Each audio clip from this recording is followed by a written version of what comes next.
नमस्कार, मैं अरशद वासी क्यूटी न्यूज़ में आप सभी दर्शकों का स्वागत करता हूँ। आज मेरे पास में जयपुर की दो जानी मानी शख्सियत तशरीफ फरमा है, विराजमान है, जो किसी परिचय की मोहताज नहीं है। आज हम उनसे आपको रूबरू कराएंगे क्योंकि राजस्थान में चुनाव हो चुके हैं और कांग्रेस, बीजेपी और तमाम पार्टियां अपनी भागीदारी निभा रही हैं। सब ने अपने अपने कैंडिडेट्स उतारे हैं। उन्हीं सब के बीच में एक शख्सियत हमारे पास में यहाँ तशरीफ फरमा है। एनसीपी यानी कि राष्ट्रीय कांग्रेस पार्टी है, उसके प्रदेश अध्यक्ष मेरे पास में यहाँ विराजमान है और उनकी पार्टी ने शायद राजस्थान में कोई भागीदारी नहीं की है। तो इसके चलते आज मैं उनसे बातचीत करूंगा। शहजाद तंवर जी हैं यहाँ तशरीफ फरमा है और उनकी पार्टी ने यहाँ कोई भागीदारी नहीं की है। क्यों नहीं की है, क्या कारण रहा, ये हम आज जो चर्चा कर रहे हैं उस चर्चा के बीच में उनसे पूछेंगे सवाल कि आखिर उनकी पार्टी ने यहाँ क्यों अपनी भागीदारी नहीं, क्यों अपने कैंडिडेट नहीं उतारे। पास में ही मेरे एक समाज सेवी बैठे हुए हैं, अयूब मंसूरी साहब, किसी परिचय के मोहताज नहीं है। यहाँ जयपुर की जानी मानी शख्सियत है, मंसूरी समाज का प्रतिनिधित्व करते हैं जगह जगह पर, कई संगठनों से जुड़े हुए हैं। आज हम उनसे भी वार्तालाप करेंगे, उनसे भी चर्चा करेंगे इस चुनाव के बारे में और वक्ती तौर पर जो माहौल चल रहा है इससे मुताल्लिक भी बात करेंगे।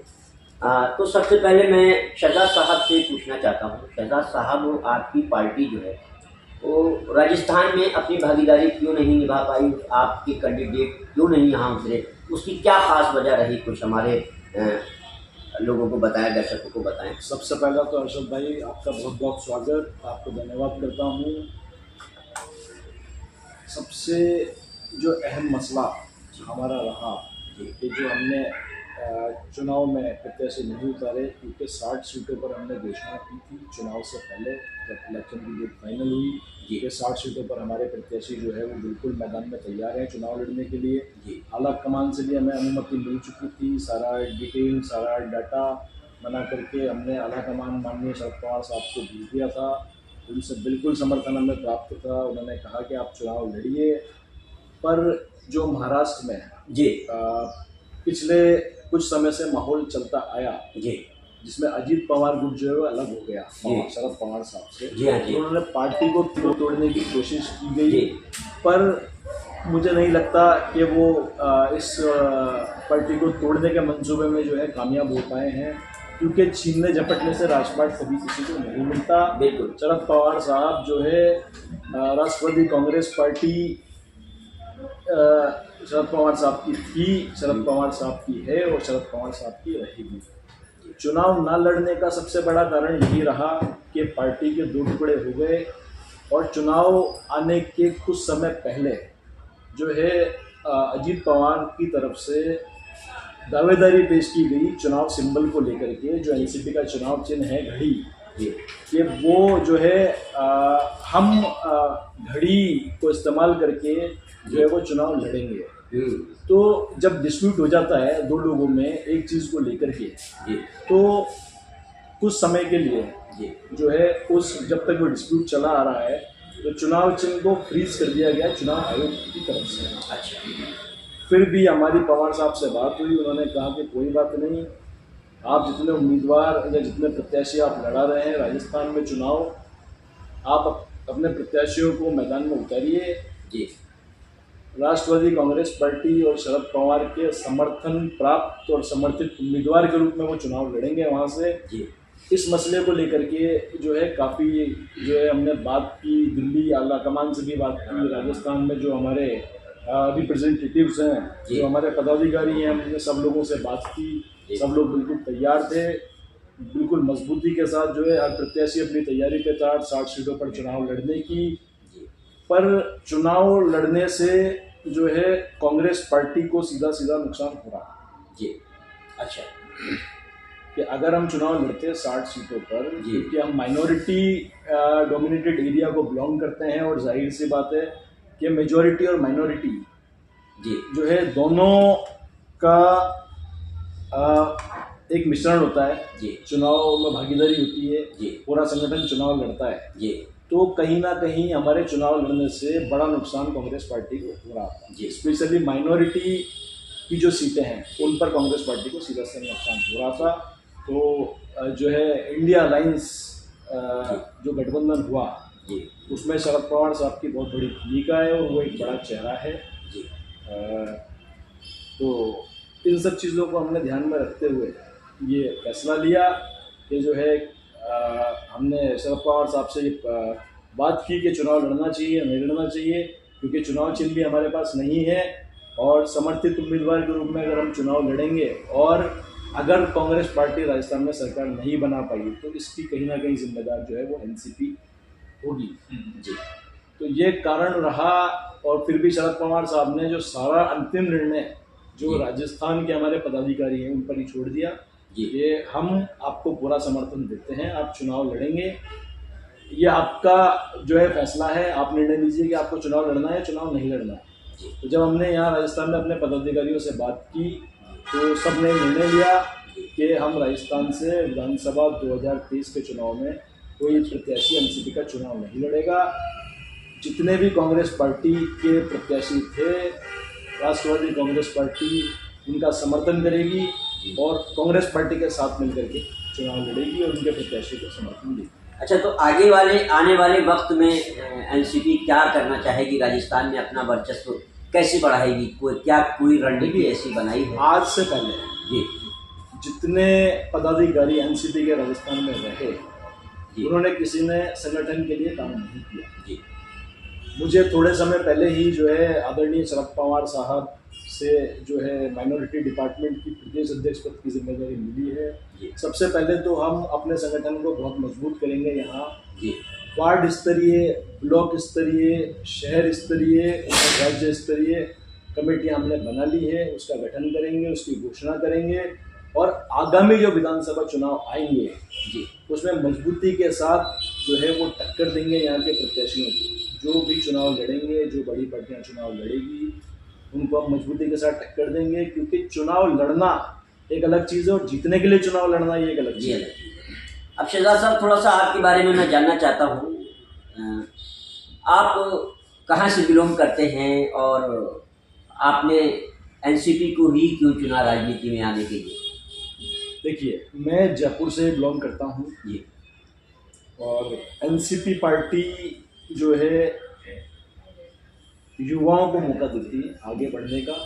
इसमें जो है वंशवाद कहीं दूर दूर तक नहीं है। ये काबिलियत और जो है जो सक्षम कैंडिडेट होता है पार्टी की सेवा करने के लिए, राजनीति करने के लिए, उसको चुनती है और उसका चयन करके जो है वो उसको अपना पदाधिकारी बनाती है और उसको पूरा मौका देती है संगठन में काम करने के लिए। बहुत ये हमारे शहजाद तंवर जी थे जो एनसीपी में प्रदेश अध्यक्ष माइनॉरिटी के हैं राजस्थान में। अब मैं हमारे अयूब मंसूरी साहब एक समाज सेवी हैं जो यहाँ मेरे पास तशरीफ़ फरमा है, इनसे मुखातिब कराता हूँ। अयूब भाई, आप तो मंसूरी समाज का प्रतिनिधित्व करते हैं, प्रतिनिधि हैं उनके, तो आपने जो है अभी तक आपका जो कार्यकाल रहा समाज सेवा का वो क्या रहा और आपने राजनीति में इंटरफेयर क्यों नहीं किया? क्योंकि मैं देख रहा हूँ कि मैं भी करीब आपको कई सालों से जानता हूँ, आपका जयपुर में बहुत अच्छा वर्चस्व है, समाज में बहुत अच्छी पकड़ है आपकी, तो आपने ऐसा क्यों नहीं किया कि समाज सेवा के साथ साथ आप राजनीति में भी कदम रखते? देखो, ऐसा है, सबसे पहली बात तो मैं आपको बताना चाहूँ, किसी की सेवा करना या संगठन में रहना या किसी का सहयोग करना, इन सब चीज़ों के लिए राजनीति में आना जरूरी नहीं है। अगर आप एक सेवा करने का या खिदमत करने का कोई जज्बा रखते हैं तो राजनीति में आना ही मेन मकसद नहीं है। आप बिना किसी पद के, बिना किसी पार्टी के, बिना किसी संगठन के रह के भी आप बहुत अच्छा लोगों की खिदमत कर सकते हैं और समाज सेवा भी कर सकते हैं। तो इसी तरीके से हम अपने समाज, दूसरी समाज से प्रतिनिधित्व करते हुए आज हमने बहुत अच्छे मुकाम के ऊपर एक मंसूरी समाज का जो एक बहुत बड़ा स्ट्रक्चर आपने देखा होगा, एक बहुत बड़ी बिल्डिंग हमने तामीर करवाई है। बिल्कुल। और ये एक माइनॉरिटीज़ की नाक है, सिर्फ मंसूरी समाज की नाक नहीं, बिल्कुल, जो सबको देखने को आप मिल रहा है। तो हम इस तरीके से गुप्त रूप से ही जो खिदमत करते हैं उस पर हम ज़्यादा विश्वास करते जी। हैं, ना कि हमें प्रचार प्रसार या लाइमलाइट में आके काम करना। जी। राजनीति ऐसा है कि राजनीति में आने के लिए आदमी को लाइमलाइट होना पड़ता है। जी, बिल्कुल। उसके अंदर दो रूप होते हैं, जी। एक प्रेजेंट में जो आपका रूप होता है वो अलग होता है, और बाहरी जो रूप होता है वो आपका अलग होता है। जी। तो ऐसे कई मसले भी खड़े हुए हैं कि लोगों को देखा गया है कि वो संगठन में रह के काम कर रहे हैं, लेकिन जब हकीकत में हम पहुंचे हैं जी। तो संगठन में भीतरघात चलते हुए कौम को बहुत बड़ा नुकसान पहुंचा रहे हैं। ये अक्सर है, और अभी बहुत इस तरह के समाज में उठापटक भी हो रही है, जी।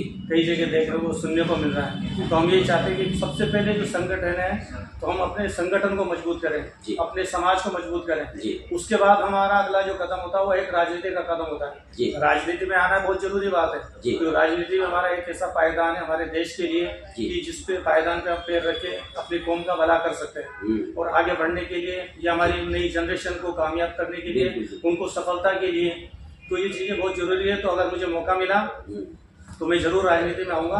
अच्छा, अगर आपको मौका मिला राजनीति में आने का, तो कौन सी पार्टी को आप चाहेंगे कि उस पार्टी में जाके आप जो है अपनी राजनीति को चमका सकते हैं, लोगों का भला कर सकते हैं? देखिए, अगर राजनीति का कभी मुझे मौका मिलता है कोई पार्टी ज्वाइन करने का, तो मेरी पहली चॉइस कांग्रेस पार्टी होगी। कांग्रेस पार्टी जो है वो एक आम आदमी के साथ जुड़ी पार्टी है। वो ग्रामीण से लेके शहर तक, शहर से लेके मेट्रो तक, और मेट्रो से लेके केंद्र तक, आप इसमें देखोगे जिस तरीके की जो योजनाएं आई है ग्रामीण महिलाओं को लेके, स्टूडेंट्स को लेके, हेल्थ डिपार्टमेंट को लेके और स्वास्थ्य को लेके जिस तरीके से आई है, तो अभी जो तक कर रही है जितनी योजनाएं है वो किसी पार्टी ने अभी तक ऐसी घोषणाएं नहीं की, ना उनकी कोई योजनाएं आई है। आज सबसे बड़ा जो चिरंजीवी वाला मसला है, तो इन्होंने बहुत सारी भामाशाह वगैरह निकाली, लेकिन इसकी मुकाबले की कोई उनकी योजनाएं नहीं है, और इससे लोगों को फायदा भी मिला है, लोगों ने इसको फायदा उठाया भी है। और कांग्रेस जो है एक साफ सुथरी छवि वाली पार्टी है, इसमें किसी का हिंदू मुस्लिम धर्म वाला कोई मसला इसके अंदर नहीं है। ये कॉर्पोरेट सेक्टर के साथ से लेके और गांव के किसान तक का सपोर्ट करने वाली पार्टी है। अगर आप बीजेपी को देखते हैं तो बीजेपी की जो सिर्फ एक सिंबल इसका रह गया है वो हिंदू मुस्लिम वाला रह गया। उसके बाद एक मुद्दा है कि पहले राम मंदिर पे इन्होंने अपना राज किया, अब बहुत टाइम बाद जब इनका ये मुद्दा खत्म हो चुका तो आज इन्होंने एक नया टाइटल निकाला, सनातनी और हिंदू खतरे में। जबकि मैं एक खुला चैलेंज करता हूँ हिंदुस्तान के अंदर कि हिंदुस्तान का चाहे हिंदू हो, मुस्लिम हो, क्रिश्चियन हो, ईसाई हो, कोई भी हो, अदर कंट्रियों के मुकाबले आज सबसे सेफ और सबसे पीसफुल इलाका अगर कोई है, पीसफुल देश है, तो वो हमारा हिंदुस्तान है। और हिंदुस्तान के मुकाबले आज कोई ऐसी देश नहीं है जिसमें हम बिना सुकून से रहे। आज हिंदू हमारे सुकून में है, हमारे मुस्लिम सुकून में है, क्रिश्चियन है, ईसाई है, हर जगह हमारे आज कोई भी छोटा मोटा फंक्शन प्रोग्राम होता है तो हमारे हर प्रोग्राम में आपको चारों लोग मिल जाएंगे एक साथ, एक टेबल के ऊपर एक जगह खाना खाते हुए, जबकि अदर कंट्री में आपको ऐसा नहीं मिलेगा। हाँ, आज हम माइनॉरिटीज में हैं, लेकिन हमें माइनॉरिटीज कभी महसूस ही नहीं होती कि हम कम हैं। हम आज बहुसंख्यक के बराबर हैं हर जगह से, और हमें पूरा फायदा होता है हर जगह। हमारी जो मिलने वाली चीजें हैं, मदद मिलने वाली है, सरकारी योजना है, सबको हमें बराबर का हकदार है, तो हम अपने आप को माइनॉरिटी में आते हैं। और जो बीजेपी ने एक जो फंडा चला रखा है कि हिंदू खतरे में, तो ये एक सरासर झूठी और लोगों को गुमराह करने वाली बात है कि हिंदू खतरे में नहीं, हिंदू तो अक्सरियत में, वो तो बहुसंख्यक में हमेशा खतरे में तो वो रहता है जो कमजोर होता हो। तो इन चीजों को देखते हुए तो बीजेपी के साथ नहीं जाके मैं कांग्रेस के साथ जाना चाहता हूँ, और कांग्रेस में जाने के बाद भी अगर कोई मुझे पद मिलता है तो मेरा मकाम जो होगा वो समाज सेवा का काम होगा, अपने यूथ के लिए काम होगा, शिक्षा के ऊपर काम होगा, समाज की एकता के लिए काम होगा। अच्छा, आप एक किसी संगठन से भी इंटरफेयर रखते हैं, करते हैं? कोई विश्व शांति परिषद आपका? बिल्कुल। विश्व शांति परिषद एक ऐसा एनजीओ और ऐसा संगठन है जो यूएनओ सर्टिफाइड और रजिस्टर्ड है, जो 25 देशों के अंदर काम कर रही है शांति और अमन को लेकर। और जिसके अभी हमारे साथ जो हमारे दोस्त है शहजाद समीर साहब, ये इनके प्रदेश अध्यक्ष है और मैं प्रदेश महासचिव हूँ। अच्छा जी। और इसके अंदर हमारे संगठन के बहुत सारे युवा है, तो जब भी ऐसे कोई हालात जयपुर के अंदर होते हैं तो हम फ्रंट पे नहीं आके, हम डोर टू डोर जाके और लोगों से मुखातिब होकर इन चीजों के ऊपर काम करते हैं कि देश के अंदर या अपने शहर के अंदर ऐसी कोई सांप्रदायिक भावना नहीं फैले।